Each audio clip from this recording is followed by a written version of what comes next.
Agadirogan satatanushaktan asheshakaya prasrutan asheshan autsukyamoharatidanjakhana yo purva vaidyaya namostu tasmai.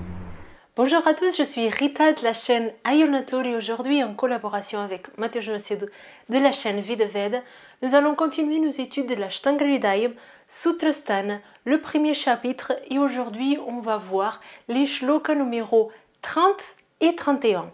En fait, dans cette étude de l'Ashtanga Hridayam, on essaye de suivre la logique des commentateurs du livre d'Ashtanga Hridayam que Mateusz Macedo a.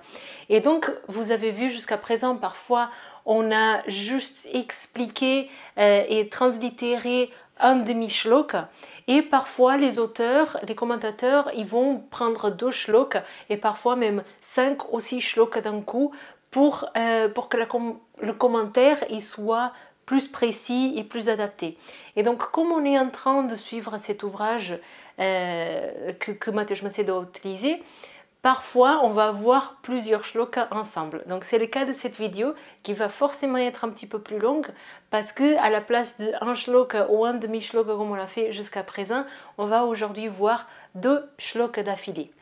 Et donc voilà, voici ce qu'ils disent. Sarvaushadakshame dehe yunah pumso jitatmanah amarmagolpa hetvagra rupa ruponupadravaha atulya dushya deshartu prakruti pada sampade graheshvanuguneshveka dosha margonavah sukhaha. Dans ces 2 shlokas, on va voir ce que c'est les maladies. Donc, comme on a vu, l'Ashtanga Hridayam, c'est un traité de médecine ayurvédique et du coup, on va parler de maladies. Jusqu'à présent, on a vu donc quels sont les 4 membres, les 4 pieds d'un traitement. On a vu en détail quels sont ces 4 pieds, ces 4 membres. Et maintenant, on va parler des maladies plus proprement dites. Donc, dans les maladies, on va avoir 4 grands types. D'abord, on va faire une première division entre les maladies qui sont curables, guérissables et les maladies qui sont incurables. Et puis, chacun de ces groupes va avoir une autre subdivision. Donc, pour les maladies qui sont guérissables, qui sont curables, on va avoir celles qui sont facilement curables et celles qui ne sont pas facilement curables. Curable ou guérissable, je ne sais pas si curable c'est un mot français, si ce n'est pas, excusez-moi. Donc, c'est celles qui ont guéri facilement et celles qui ont guéri pas facilement. Et dans les maladies qui sont pas guérissables, du coup, on va avoir toute une branche où on va pouvoir faire quelque chose. Alors, Mateusz Macedo utilise le mot qu'elle puisse être administrable, mais ça on ne dit pas trop en français. Donc c'est les maladies chez lesquelles on peut faire quelque chose pour soulager éventuellement la personne et les maladies où on peut rien faire du tout. Donc on va avoir ces 4 groupes. Les pronostics ou la façon de déterminer dans quel cas on va placer la maladie ne suit pas du tout la même logique que dans la médecine allopathique, la médecine moderne. En fait, Mateusz Macedo lui donne un exemple. Dans la vidéo originale, il dit par exemple un diagnostic de sclérose multiple. La personne qui a ce diagnostic, elle voit le neurologue et le neurologue il va lui dire il s'agit d'une maladie qui est incurable. Mais en fait, en Ayurveda, on ne va pas classer comme ça parce qu'on ne va pas classer les maladies juste simplement par rapport aux mots qu'elles ont, par rapport à la description de la maladie. On va prendre en considération la maladie, mais aussi sa relation avec le patient, avec la personne en elle-même et aussi avec le contexte qui est autour de cette personne, avec tout ce que le contexte il peut impliquer. Okay, donc ça c'est juste pour vous donner un premier aperçu de la différence qu'on va avoir dans cette façon de classer les maladies. Okay?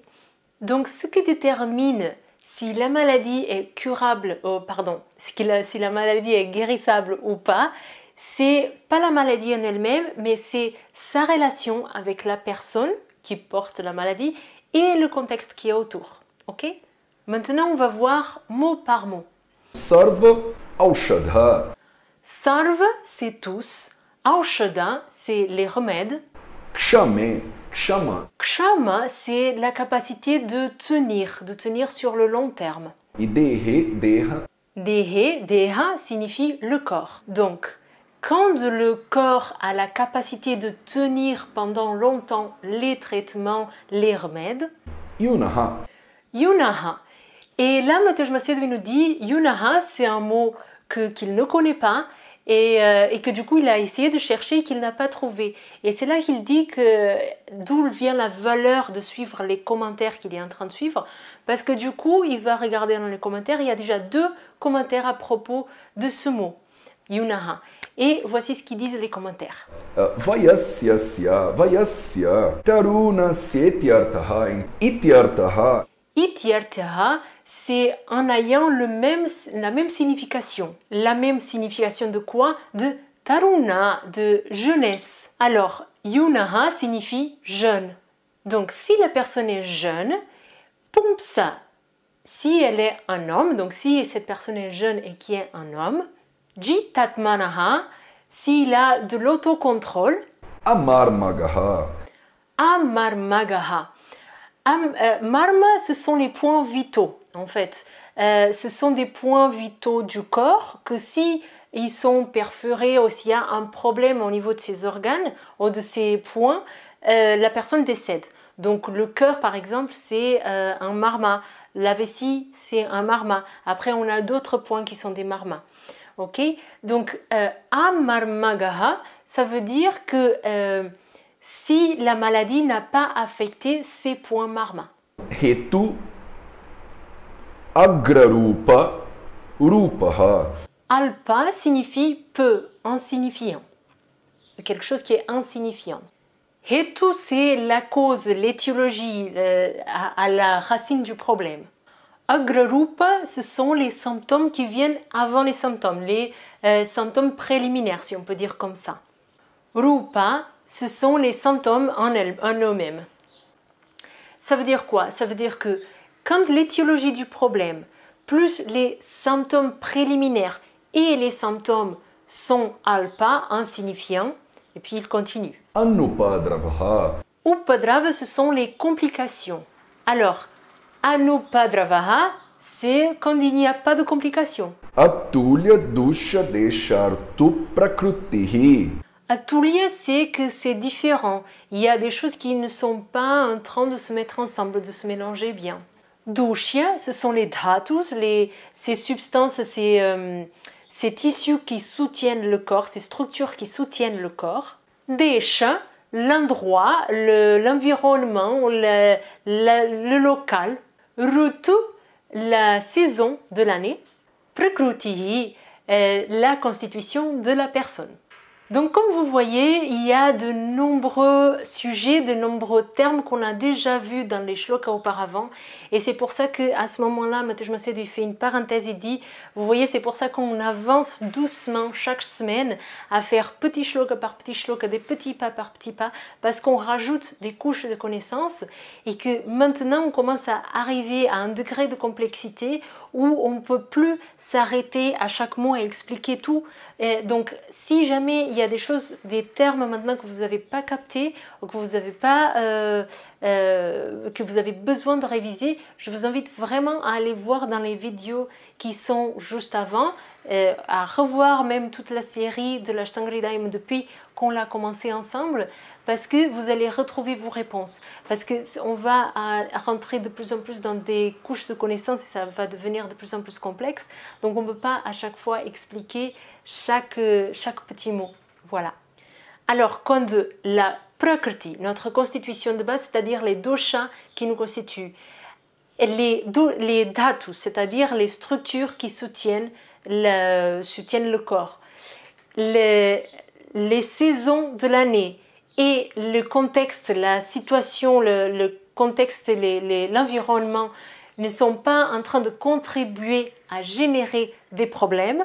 Parfois, on a une constitution de base avec des doshas déterminés, mais on est dans un contexte, dans une situation qui est en train d'aggraver ces doshas, dans une saison de l'année qui est aussi en train d'aggraver ces doshas, et tout ce contexte de ces choses, elle est aussi en train d'aggraver les dhatus, les structures qui soutiennent le corps. C'est donc extrêmement important. Le contexte où la personne se situe est vraiment quelque chose où on donne vraiment beaucoup d'importance. Et ça, Mateusz Mocedo profite pour dire qu'en médecine allopathique, aujourd'hui, c'est ce qu'on appelle de l'épigénétique. Donc on est en train de donner aujourd'hui en médecine moderne beaucoup d'importance à ce contexte, à tout l'environnement, à tout ce qui se situe, et on appelle ça l'épigénétique. Et du coup, c'est un petit peu la pointe de la médecine aujourd'hui. C'est ce qu'il dit Mateusz Mocedo. Donc en Ayurveda, le contexte il est important depuis des milliers d'années, mais dans ce contexte en particulier, c'est important que le contexte il ne génère pas de problème dans ce shloka particulier qu'on est en train de voir aujourd'hui. Pada Sampadi. Pada Sampadi. Pada, ce sont les 4 pieds, les 4 membres qu'on a vus juste dans les vidéos précédentes, dans les 4 ou 5 vidéos précédentes, on a vu donc les 4 membres, les 4 pieds d'une thérapie en Ayurveda. Sampadi, ça veut dire rester debout. Donc, Pada Sampadi, ça veut dire que les 4 membres, ils sont debout. Donc, les 4 jambes, les 4 membres, ils sont debout. Ça veut dire que le médecin, l'assistant, le patient et les remèdes, les médicaments, ils sont là présents et les 4 caractéristiques de chacun, ils sont aussi présents. Donc ils sont présents, ils sont bien, ils sont conformes. Graheshvanuguneshu. Grahu, ce sont les planètes. Donc c'est les influences de l'astrologie qui sont pas mal considérées en Ayurveda aussi, dans les Samhitas aussi. Les textes ayurvédiques, ils ne rentrent pas dans le détail du Jyotish. Le Jyotish, c'est vraiment l'astrologie védique, mais ponctuellement, ils parlent toujours que l'influence des planètes, elle doit toujours être considérée. Donc les planètes, ils sont adaptés. Donc si les planètes sont dans une conjoncture où ils sont adaptés, et Kadosha Margaha, donc cette maladie, elle est en train d'affecter un seul dosha. Cette situation est en train d'affecter un seul chemin en fait, un seul dosha ou un seul chemin, parce que marga c'est le chemin aussi, un seul chemin du corps. Marga, ce sont les chemins où la maladie elle se développe. Donc par exemple, si la personne elle a une maladie des voies urinaires par exemple, on va dire qu'il s'agit de Roga Marga. Roga, c'est la maladie et Marga, c'est le chemin. Donc, dans ce cas, si la personne a une maladie urinaire, le tract urinaire, donc le rein, mais après les uretères, la vessie et l'urètre, vont donc faire partie de ce Roga Marga. Donc Mateusz Mocedo nous explique que c'est très important pour le médecin de comprendre de quel marga on parle. Parce que s'il s'agit par exemple d'une maladie des yeux, le marga, le chemin que la maladie a fait, il va être complètement différent d'une autre situation, d'un autre chemin de maladie. Donc dans toute cette liste qu'on a vue là, et si cette maladie elle a fait un seul marga, un seul chemin, un seul dosha, et que cette maladie elle est nouvelle, c'est une maladie récente, dans ce cas on appelle la maladie de Sukha. Sukha veut dire facile, tranquille. Donc si la maladie présente toutes ces caractéristiques qu'on a vues lors de cette vidéo, dans ce cas il s'agit d'une maladie qui est facilement guérissable. Donc voilà, là on a vu beaucoup de concepts lors de cette vidéo. Et la plupart de ces concepts, c'est des choses qu'on a répétées, des choses qu'on a vues auparavant depuis qu'on a commencé à étudier l'Ashtanga Hridayam ensemble. Mais tout ça, c'est pour dire que si la maladie elle présente toutes ces caractéristiques, il s'agit d'une maladie qui est facilement guérissable. Dans les 3 prochaines vidéos, on va voir les autres 3 types de maladies. Mais du coup, Vagbata, il ne va pas répéter à chaque fois chaque point. Donc cette vidéo d'aujourd'hui, elle est vraiment très importante. Donc c'est important que vous révisez pendant tout le long de la semaine, que vous prenez des notes, que vous relisez les concepts. Parce que quand on va répéter, on va encore une fois pas répéter chaque mot dans le détail. Donc c'est important que vous ne soyez pas perdus et que vous arrivez à toujours nous suivre. Okay? Donc Mateusz Mocedo fait vraiment cette appellation de cette semaine. Il faut vraiment insister pour bien comprendre ce shloka et prendre des notes. Okay? Donc on va faire un petit résumé de tout ça. Quand les maladies sont facilement guérissables, il s'agit d'un moment où le corps il arrive à tolérer, à supporter tous les médicaments, tous les remèdes qu'il doit avoir. Quand cette maladie affecte une personne qui est jeune, quand cette maladie affecte une personne qui est du sexe masculin. Donc on va faire un résumé de tout ça avant de finir. Les maladies qui sont facilement guérissables, elles sont facilement guérissables quand? Quand le corps il arrive à supporter, à tenir sur le long terme, à tenir les médicaments, les remèdes qu'il doit avoir. Quand cette maladie affecte quelqu'un qui est jeune, quand cette maladie affecte quelqu'un qui est du sexe masculin, quand cette maladie affecte quelqu'un qui a de l'autocontrôle, quand cette maladie n'affecte aucun point vital du corps, aucun point marmin, quand l'étiologie, les symptômes préliminaires et les symptômes de la maladie sont insignifiants, quand cette maladie n'a pas de complications, quand les dhatus de la personne, les tissus qui soutiennent, la prakriti et le contexte et la saison ne sont pas en train de contribuer ou de se mélanger pour créer des complications de cette maladie. Quand les 4 membres du traitement ayurvédique, ce qu'on a vu dans les shlokas précédents, sont présents et ils sont debout. Quand les planètes, le contexte astrologique est aussi en train de contribuer pour l'amélioration et le soulagement ou la guérison de cette maladie. Quand il y a un seul dosha affecté, un seul chemin de maladie affecté, et quand il s'agit d'une maladie qui est nouvelle, qui n'est pas une maladie qui est chronique. Donc, si tous ces éléments sont présents, cette maladie, il s'agit d'une maladie sukha sadhya, une maladie qui est facilement guérissable. Voilà ce qu'on voulait voir lors de ce shloka. Donc, vous voyez quelle est l'importance de toutes les choses que le médecin ayurvédique, le Vaidya, il doit prendre en compte. Donc, les planètes, tout un tas de choses, le contexte, que les 4 pieds du traitement ayurvédique soient présents et en fonctionnant.